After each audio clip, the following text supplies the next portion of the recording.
Bismillahirrahmanirrahim. Assalamualaikum semua. Apa khabar anak-anak murid saya? Baik, hari ini kita akan belajar pelajaran sirah tahun 3, iaitu pelajaran ke-6.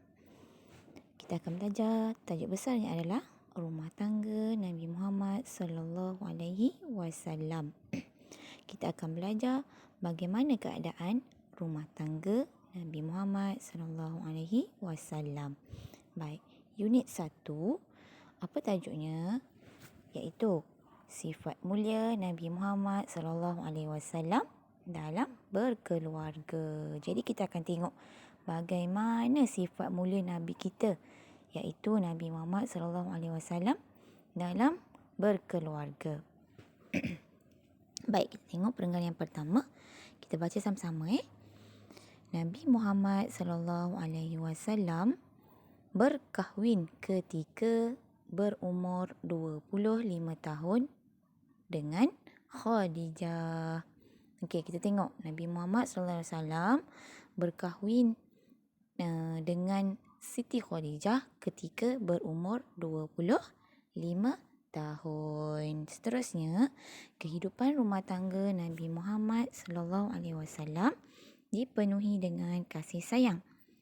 Keadaan ini berbeza dengan bangsa Arab Quraisy yang suka merendah dan menghina isteri-isteri mereka. Baik, kehidupan rumah tangga Nabi Muhammad sallallahu alaihi wasallam dipenuhi dengan kasih sayang. Macam mana kita tahu?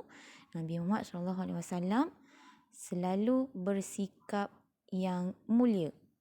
Salah satunya adalah berkasih sayang. Jadi, Nabi Muhammad aplikasikan sifat kasih sayang itu di dalam rumah tangga baginda sendiri. Okey, keadaan ini berbeza dengan bangsa Arab Quraisy yang mana seperti mana kita tahu, bangsa Arab Quraisy ini adalah satu bangsa yang mempunyai sifat kasar dengan perempuan-perempuan dan isteri mereka. Jadi ini adalah keadaan yang berbeza dengan apa yang Nabi kita, iaitu Nabi Muhammad SAW aplikasikan dan amalkan dalam kehidupan rumah tangga baginda. Okey? Faham ya semua? Baik, seterusnya kita akan pergi ke perenggan kedua. Walaupun Rasulullah SAW beristerikan seorang hartawan, Nabi Muhammad hidup secara sederhana sahaja. Baginda suka membantu golongan yang lemah dan fakir miskin. Rumah baginda sentiasa dikunjungi oleh orang yang memerlukan pertolongan. Baik, kita tengok dalam perenggan yang kedua. Walaupun Rasulullah berkahwin dengan seorang hartawan. Maksud seorang hartawan adalah Siti Khadijah ini adalah dari golongan hartawan, golongan yang kaya, golongan bangsawan.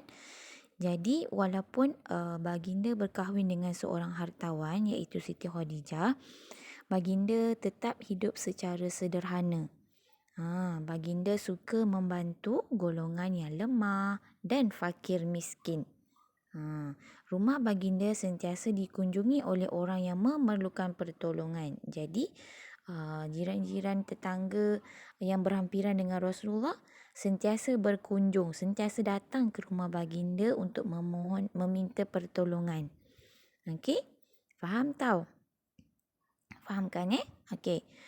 Seterusnya kita akan pergi ke perenggan ketiga, iaitu Nabi Muhammad sallallahu alaihi wasallam sentiasa berlemah lembut dan bersopan santun ketika berbicara dengan keluarganya.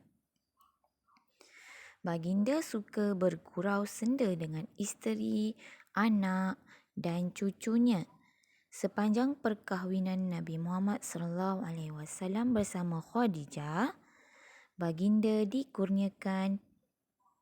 Di sini kamu sebenarnya silap. Bukan 2 orang, tetapi baginda dikurniakan 3 orang anak lelaki dan 4 orang anak perempuan. Kamu tengok di sini dia tulis 2. Di sini ada kesilapan sedikit. Sebenarnya baginda digunakan 3 orang anak lelaki dan 4 orang anak perempuan. Okay, ingat ya, baginda ada 3 orang anak lelaki dan 4 orang anak perempuan. Jadi begitulah sifat Nabi Muhammad SAW, sentiasa berlemah lembut dan bersopan santun ketika berbicara dengan keluarganya. Bagaimana baginda bergaul dengan sahabat, bergaul dengan masyarakat sekelilingnya dengan bersifat berlemah lembut, sopan santun ketika berbicara. Begitulah baginda melakukan ketika dalam situasi kekeluargaan baginda.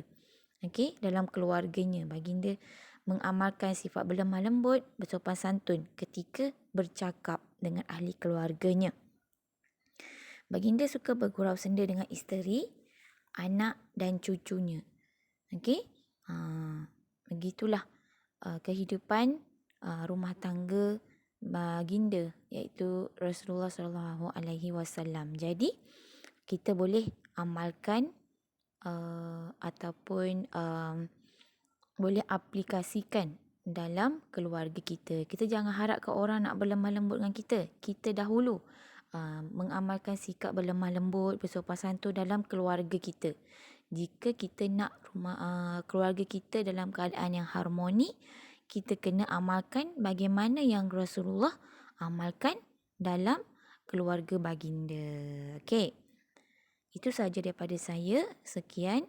Wabillahi taufik wal hidayah. Wassalamualaikum warahmatullahi wabarakatuh.